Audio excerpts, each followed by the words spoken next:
Hi friends, welcome to Sam institute daily current affairs. September 24, 2022 నాటి current అఫైర్స్ని discuss చేద్దాం. So ఇందులో మనకి స్వచ్ఛ Bharat machine అవార్డులని కేంద్ర ప్రభుత్వం ప్రకటించింది. అయితే స్వచ్ఛ భారత్ మిషన్లో భాగంగా ఎక్కడైతే పరిశుభ్రత ఎక్కువగా మంచిగా మెయింటైన్ చేస్తున్నారో, అంటే according to the Swachh Bharat mission యొక్క లక్ష్యాలని సాధిస్తున్నారో, మనకి ఏదైతే స్వచ్ఛ భారత్ మిషన్ లక్ష్యాలు ఏంటంటే పరిశుభ్రతను మెయింటైన్ చేయడం, సమర్థమైనటువంటి మురుగునీటి వ్యవస్థ నిర్వహణ చేయడం. మరి ఇలాంటి వాటిని ఎవరైతే చేస్తున్నారో, ఏదైతే రాష్ట్రాలు చేస్తున్నాయో, ఏవైతే జిల్లాలు చేస్తున్నాయో వాటికి సంబంధించినటువంటి వివరాలని కేంద్ర ప్రభుత్వం ప్రకటించింది. అయితే కేంద్ర జలశక్తి మంత్రిత్వ శాఖ తెలంగాణ ప్రభుత్వానికి ప్రత్యేకంగా సూచించినటువంటి కొన్ని అవార్డ్స్, అంటే ప్రకటించినటువంటి అవార్డ్స్ అన్నమాట. అవి స్వచ్ఛ భారత్ మిషన్ అవార్డులుగా చెప్పుకోవచ్చు. 2022 సంవత్సరానికి ఇవి. ఈ అవార్డులని ప్రతి సంవత్సరం కూడా మనకి స్వచ్ఛ భారత్ దివస్ ఉంది, అంటే అక్టోబర్ 2, 2014 ఏదండి, అక్టోబర్ 2, 2014 కేంద్ర ప్రభుత్వం, మరొకసారి చూద్దాం, అక్టోబర్ 2, 2014 కేంద్ర ప్రభుత్వం స్వచ్ఛ భారత్ మిషన్ అనే కార్యక్రమాన్ని ప్రారంభించింది. స్వచ్ఛ భారత్ మిషన్ 2019 అక్టోబర్ 2 నాటికి, అంటే మనకి గాంధీ 150వ జయంతి నాటికి అయితే మన దేశంలో ఒక స్వచ్ఛ భారత్ లక్ష్యాన్ని సాధించాలి, బహిరంగ మల విసర్జన రహిత ప్రాంతాలు కావాలని చెప్పేసి ఒక కృషి ఉందన్నమాట ఇందులో. అప్పటి నుండి ప్రతి సంవత్సరం కూడా అక్టోబర్ 2, అంటే 2019 నుండి అయితే అక్టోబర్ 2ని మనం స్వచ్ఛ భారత్ దివస్గా జరుపుకుంటున్నాం. సో ఈసారి కూడా స్వచ్ఛ భారత్ సంబంధించిన అవార్డులు స్వచ్ఛ సర్వేక్షణ అని చెప్పేసి అంటాం. అంటే స్వచ్ఛ సర్వేక్షణ అనే విషయంలో పట్టణ విభాగాలను చూస్తారని గ్రామీణ విభాగాలను కూడా చూస్తారు. ఇందులో మరి స్వచ్ఛ భారత్ మిషన్ అవార్డులలో తెలంగాణ రాష్ట్రానికి, అంటే తెలంగాణ రాష్ట్రం అంటే జిల్లాలు కానివ్వండి, వివిధ ప్రాంతాలు కానీ మొత్తం 13 అవార్డులు వచ్చాయి. ఇందులో అయితే స్వచ్ఛ సర్వేక్షణ్, అంటే సర్వేక్షణ్ గ్రామీణ అని ఒక విభాగం ఉంది ఈ స్వచ్ఛ భారత్ మిషన్లో. ఈ సర్వేక్షణ్ గ్రామీణ అవార్డులు అయితే తెలంగాణ రాష్ట్ర ప్రభుత్వం మొదటి స్థానం లభించింది. సో మొదటి ర్యాంకులో ఉందని చెప్పడం జరిగింది. అంతేకాకుండా స్వచ్ఛ సర్వేక్షణ్ స్వచ్ఛ సర్వేక్షణ్ గ్రామీణ కార్యక్రమంలో జైత్యాల దేశంలో 2వ స్థానం, నిజామాబాద్ 3వ స్థానం నిలిచినట్లు కేంద్ర ప్రభుత్వం ప్రకటించమనేది జరిగిందండి. ఇది మనకి స్వచ్ఛ భారత్ మిషన్ అవార్డుల యొక్క ఇంపార్టెన్స్ అనమాట. అంటే మనకు ఒక్కోసారి అడగవచ్చు, అంటే ఏ రాష్ట్రం ముందంజలు ఉంది అంటే పెద్ద రాష్ట్రాల విభాగంలో, అంటే ఈ పెద్ద రాష్ట్రాల విభాగంలో స్వచ్ఛ భారత్ మిషన్లో భాగంగా స్వచ్ఛ సర్వేక్షణ్ గ్రామీణ అవార్డులలో తెలంగాణ రాష్ట్రం అనేది ముందంజలో ఉంది. తెలంగాణ మొదటి స్థానంలో ఉంది ఈ గ్రామీణ స్వచ్ఛ సర్వేక్షణ్ సర్వేలు అనమాట. అంటే గ్రామీణ ప్రాంతంలో సమర్థవంతమైనటువంటి పారిశుద్ధ్య నిర్వహణ, పరిశుభ్రత నిర్వహణ, వ్యర్థ పదార్థాల నిర్వహణ, అంటే వేస్ట్ మేనేజ్మెంట్ కూడా, ఇవన్నీ కూడా జరుగుతున్నట్లు మనకి ఈ అవార్డుల ద్వారా మనకు తెలుస్తుంది అనమాట. మనకు ఒక్కోసారి స్టాక్ ఓరియంటెడ్కి వెళ్ళి స్వచ్ఛ భారత్ కార్యక్రమాన్ని కేంద్ర ప్రభుత్వం ఎప్పుడు తీసుకొచ్చింది అన్నప్పుడు అక్టోబర్ 2, 2014 అనేది ఒకటి అంశం గుర్తుపెట్టుకోండి. అంతేకాకుండా అక్టోబర్ 2 ఇంపార్టెన్స్ మనందరూ కూడా తెలుసు. మన భారత జాతిపిత మహాత్మా గాంధీ గారి యొక్క జయంతిని మనం అక్టోబర్ 2, ఇదే రోజు మనకు లాల్ బహదూర్ శాస్త్రి గారి యొక్క జయంతి కూడా అక్టోబర్ 2గా మనం నిర్వహిస్తున్నాం. మరి ఇదే అక్టోబర్ 2, 2014 స్వచ్ఛ Bharat machine, Swachh Bharat programme start అయింది. కాబట్టి అక్టోబర్ 2 యొక్క ప్రాముఖ్యత మరొకటి ఏంటంటే స్వచ్ఛ భారత్ దివస్ కూడా జరుపుకుంటున్నామండి. ఓకేనా, నెక్స్ట్ పాయింట్ చూద్దాం. ఈ నెక్స్ట్ పాయింట్ వచ్చేసి మనకి ఆంధ్రప్రదేశ్ రాష్ట్ర ప్రభుత్వం ఈ సెప్టెంబర్ 23, అంటే మనకి సెప్టెంబర్ 23 అండి, అంటే నిన్న సెప్టెంబర్ 23, 2022న వైఎస్ఆర్ చేయూత సంబంధించినటువంటి 3వ దశ సంబంధించినటువంటి కార్యక్రమాన్ని ప్రారంభించడం జరిగిందండి. ఏంటి వైఎస్ఆర్ చేయూత అంటే ఎస్సీ, ఎస్టీ, బీసీ, మైనార్టీకి చెందినటువంటి 45 నుండి 60 సంవత్సరాల మహిళల పేరు పైన మనకి సుమారు ఇక్కడ 26,39,703 మంది మహిళల పేరు పైన వారి ప్రతి అకౌంట్లో కూడా 18,750 రూపాయలు డిపాజిట్ చేయడం అనేది జరిగింది.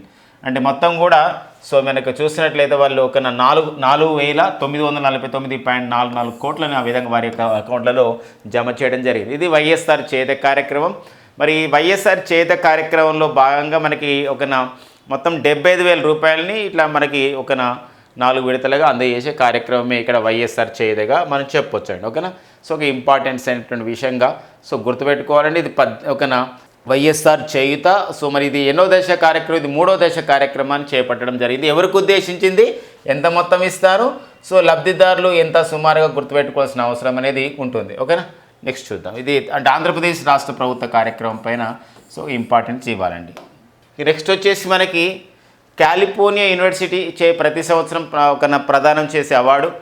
సుమారు 15,000 అమెరికా డాలర్ల ప్రైజ్ మనీ గల అవార్డు. అంటే సుమారుగా మన భారత కరెన్సీలో అయితే 12 లక్షల పైన రూపాయలుగా చెప్పొచ్చు.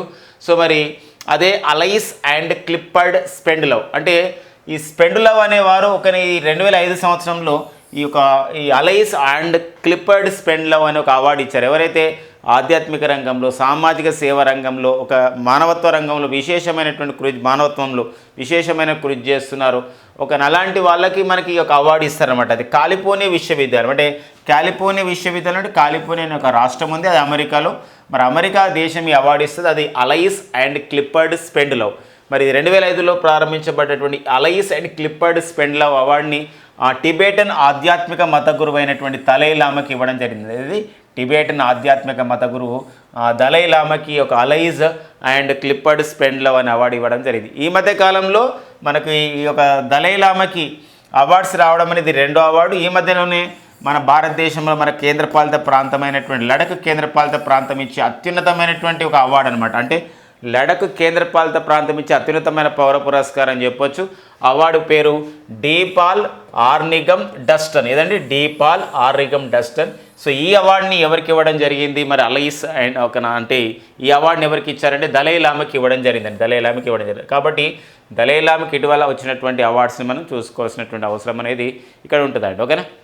ఓకే ఫ్రెండ్స్, ఇది మనకి అలైస్ అండ్ క్లిప్పర్డ్ స్పెండ్లవ్ అవార్డుని దలై లామాకి ఇచ్చారు. డీపాల్ ఆర్నిగమ్ డస్టన్ అవార్డుని మనకి లడఖ్ ఒక కేంద్రపాలిత ప్రాంతం వాళ్ళు కూడా దలై లామాకి ఇచ్చారు.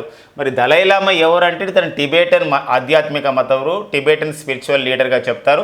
ఇతను 14వ లామాగా చెప్తారు. ఇతను సంబంధించినటువంటి ఆధ్యాత్మిక ఈ యొక్క విషయంలో టిబెట్ ప్రాంతంలో. అయితే ఇతను దలై లామా ఎక్కడ ఉంటున్నారంటే మన భారతదేశంలో ఉంటున్నారు. మన హిమాచల్ ప్రదేశ్లో ధర్మశాలలో వీరు తన కార్యక్రమాలని నిర్వహిస్తారు, అంటే ఆధ్యాత్మిక బోధనలు. అంతేకాకుండా ధర్మశాలలో ఉండే దలై లామా యొక్క నివాస భవనాన్ని మనం పోతల భవనం లేదా పోతల ప్యాలెస్ అని కూడా పిలుస్తారండి. పోతల ప్యాలెస్ అని పిలుస్తారు. సో ఆ నేపథ్యాన్ని కూడా ఇట్లా చూసుకోవాల్సిన అవసరం ఉంటుంది. అవార్డ్స్ విషయంలో ఇంపార్టెన్స్ అండి ఏంటంటే అలైస్ అండ్ క్లిప్పర్డ్ స్పెండ్లవ్ అవార్డుని దలై లామాకి ఇవ్వడం అనేది జరిగింది. ఓకేనా? ఇక సంధ్యా పురేచ అండి. ఎవరు మరి సంధ్యా పురేచ? సో సంధ్యా పురేచ ఒక పేరు పొందినటువంటి ఒక శాస్త్రీయ నృత్యకారిణి. వీరు గత 35 సంవత్సరాల నుండి శాస్త్రీయ నృత్యానికి విశేషమైనటువంటి కృషి చేస్తున్నారు. మరి వీరు భారత ప్రభుత్వం వీరిని కేంద్ర సంగీత నాటక అకాడమీకి చైర్మన్గా నియమించడం జరిగింది. కాబట్టి కేంద్ర సంగీత నాటక అకాడమీకి నూతన చైర్మన్గా ఎవరిని నియమించింది భారత ప్రభుత్వం అంటే సంధ్యా పురేచని నియమించడం జరిగింది. ఇలాంటి పాయింట్స్ మనకి ఇక్కడ అపాయింట్మెంట్స్లో, నియామకాల్లో, వార్తల్లో వ్యక్తులుగా చూసుకోవాలి. మరి ప్రజెంట్ అయితే మరి కేంద్ర సాహిత్య అకాడమీ అంటారు. మరి ప్రజెంట్ అయితే కేంద్ర సాహిత్య అకాడమీ కూడా ఒకటి ఉంటుందండి. మరి ఒక కేంద్ర సాహిత్య అకాడమీ అంటే ఈ సాహిత్య విషయంలో, ఈ పుస్తకాలు వీటి రచయితల విషయంలో, అంతేకాకుండా ఈ భారతదేశంలో అత్యున్నతమైనటువంటి సాహిత్య పురస్కారం జ్ఞానపీఠ అవార్డుని అవార్డు గ్రహీతను ప్రకటించే విషయంలో ఏదో ఉన్నటువంటి సంస్థ కేంద్ర సాహిత్య అకాడమీ. మరి కేంద్ర సాహిత్య అకాడమీ ప్రజెంట్ అధ్యక్షుడిగా ఎవరు పనిచేస్తున్నారంటే చంద్రశేఖర్ కంబార్. ఎవరండి? చంద్రశేఖర్ కంబార్ అనేవారు పనిచేస్తున్నారు. అండ్ సంధ్యా పురేచ కేంద్ర సంగీత నాటక అకాడమీకి చైర్మన్గా ఉంటున్నారు. ఇటీవల నియమితులు కావడం అనేది జరిగింది. అపాయింట్మెంట్స్ విషయంలో ఇంపార్టెన్స్ అండి. ఇక నెక్స్ట్ వచ్చేసి మసా అమీ అండి. సో మనకి ఇది చాలా వార్తల్లో ఉన్నది. వీరు మసా అమీ. అయితే వీరు హిజాబ్ అంటే ఏదైతే మనకి ముస్లిం సమాజ వ్యవస్థలో పర్టికులర్గా హిజాబ్ అనేది ఏదవుతుందో మరి హిజాబ్ని సరిగా ధరించలేదు వారు అని చెప్పేసి ఒక దేశంలో ఏం చేశారంటే ఈమెను అరెస్ట్ చేశారు, కస్టడీలో పెట్టారు. కానీ కస్టడీలో తీవ్రంగా గాయపడి ఈమె చనిపోయిందనమాట. చనిపోవడంతో ఆ దేశంలో ఇప్పుడు అల్లర్లు జరుగుతున్నాయి. ఆ దేశంలో సుమారు 31 మంది అల్లర్లలో అంటే ఈ సైనికులు తమ అల్లర్లను అరికట్టడంలో బుల్లెట్లు గాయాలు కావడం, కొందరు చనిపోవడం కూడా జరిగిందనమాట. అంటే ఏంటి అంటే ఇక్కడ ఇది కుర్దిస్తాన్ అనే ప్రావిన్స్ ఉంటుంది. ఎక్కడ ఈ కుర్దిస్తాన్ ప్రావిన్స్ అంటే ఇరాన్. అంటే మన దగ్గర ప్రావిన్స్ అంటే రాష్ట్రాలు అంటాం, అక్కడైతే ప్రావిన్సెస్ అంటాం. ఇరాన్లోని కుర్దిస్తాన్ ప్రావిన్స్లో ఈ మసా అమీని వీరు హిజాబ్ అనేది సరిగా ధరించలేదు అనేది, అంటే వారు ఏదైతే ధరించేది ఉందో మనకి హిజాబ్ అనేది సరిగా ధరించలేదు కాబట్టి అరెస్ట్ చేయడం జరిగింది కుర్దిస్తాన్ పోలీసులు. ఆ టైంలో కస్టడీ తీసుకోవడం, ఆ కస్టడీలోనే గాయపడ్డ మసా మీ ఒక మరణించడం జరిగింది. ఈ నేపథ్యంలో అక్కడ అల్లర్లు జరుగుతున్నాయి అనమాట ఇరాన్ దేశంలో. కాబట్టి ఇటీవల కాలంలో ఈ యొక్క అంటే ఒక వ్యక్తి పేరు పైన అలా ఇవ్వడానికి మనకు ఇంపార్టెన్స్ ఉంటుంది. ఎందుకోసం అంటే అదొక సంబంధించిన గొడవలు జరుగుతున్న సందర్భం ఉంటుంది. సో మరి వారి ఒక ఎందుకో మత సామరస్యాన్ని కాపాడవలసిన అవసరం ఉంటుంది. అంటే సాంప్రదాయాలు ఎంత ఇంపార్టెంటో ప్రాణాలు కూడా అంత ఇంపార్టెంట్. సో ప్రాణాలు కాపాడాల్సిన అంశం అనేది ఉంటుంది. సో మతం అనేది ఏదైనా కూడా అది ఏంటంటే మనకి ఇక్కడ పర్టికులర్గా ప్రాణం అనేది ఇంపార్టెంట్.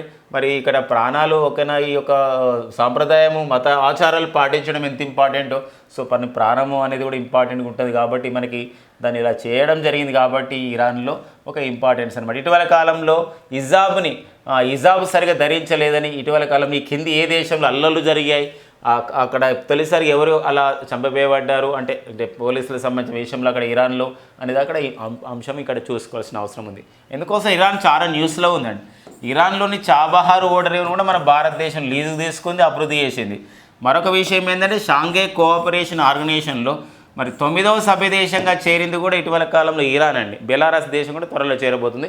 సో మొత్తానికైతే ఇప్పుడు షాంఘై కోఆపరేషన్ ఆర్గనైజేషన్లో మరి 9వ అంటే ఇటీవల కాలంలో షాంఘై కోఆపరేషన్ ఆర్గనైజేషన్ యొక్క సమావేశం అనేది మనకి ఉజ్బెకిస్తాన్లోని సమర్కండ్లో జరిగినప్పుడు ఇరాన్ అధ్యక్షుడు కూడా పాల్గొనడం జరిగింది. ఇరాన్ అధ్యక్షుడు వచ్చేసి ఇబ్రహీం రైసీ కూడా ఇందులో పాల్గొనడం అనేది జరిగిందండి. ఇరాన్ పాత పేరు వచ్చేసి పర్షియా. ఇరాన్ సంబంధించినటువంటి రాజధాని ఏంటంటే టెహరాన్ అని ఏదండి ఇరాన్ రాజధాని టెహరాన్. ఇక నెక్స్ట్ వచ్చేసి కన్వర్జెన్స్ ఎనర్జీ సర్వీసెస్ లిమిటెడ్ అంటారు. అంటే కన్వర్జెన్స్ ఎనర్జీ సర్వీసెస్ లిమిటెడ్ అంటే ఏంటంటే సాంప్రదాయ సంబంధించిన ఇంధనం నుండి సాంప్రదాయ ఇంధన వనరుల నుండి అంటే పెట్రోల్ డీజిల్ ఇలాంటి ఇంధన వనరుల నుండి ఇక్కడ మనకి ఏంటంటే ఒక జీరో కార్బన్ ఎమిషన్స్ రిలీజ్ చేయడం. అంతేకాకుండా జీరో కార్బన్ ఎమిషన్ని రిలీజ్ చేయడంతో పాటుగా మరో అంశం గమనించాలి ఇక్కడ అంటే శూన్యకర్బన ఉద్గారాల స్థాయికి చేరాలనే అంశం. అంటే శూన్యకర్బన ఉద్గారాల స్థాయి చేరాలంటే ఆ యొక్క ఇంధనంలో కార్బన్ కాంపౌండ్ తక్కువ రిలీజ్ కావాలి. అలాంటప్పుడు ఇక్కడ ఏంటంటే హైడ్రోజన్యుత ఇంధనం కానివ్వండి లేదా ఈ యొక్క పర్టికులర్గా చూసినట్టు విద్యుత్ వాహనాలు వాడడం జరుగుతుంది.